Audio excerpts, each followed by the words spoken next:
ইনশাল্লাহ আসন্ন নির্বাচনে বিএনপি জনগণের রায় রাষ্ট্র পরিচালনার সুযোগ পেলে পরিবারের নারী প্রধানের নামে কিন্তু আমরা এই ফ্যামিলি কার্ডটি আমরা ইস্যু করব।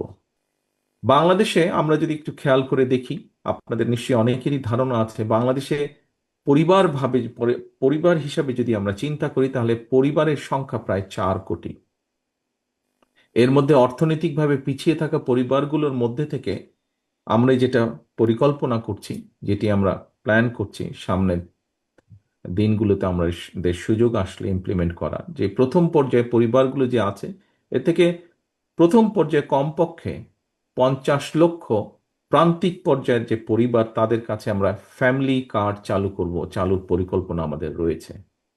ইনশাল্লাহ আসন্ন নির্বাচনে বিএনপি জনগণের রায় রাষ্ট্র পরিচালনার সুযোগ পেলে পরিবারের নারী প্রধানের নামে কিন্তু আমরা এই ফ্যামিলি কার্ডটি আমরা ইস্যু করব। এর লক্ষ্য বা কি উদ্দেশ্য কি হতে পারে, খুব সংক্ষেপে আমি আপনাদের সামনে 2 লাইনের মধ্যে বলার চেষ্টা করব। সেটি হচ্ছে, প্রান্তিক পরিবারগুলোকে প্রতি মাসে রাষ্ট্রীয়ভাবে আর্থিক অথবা প্রয়োজনীয় খাদ্য সহায়তা প্রদান করা হবে।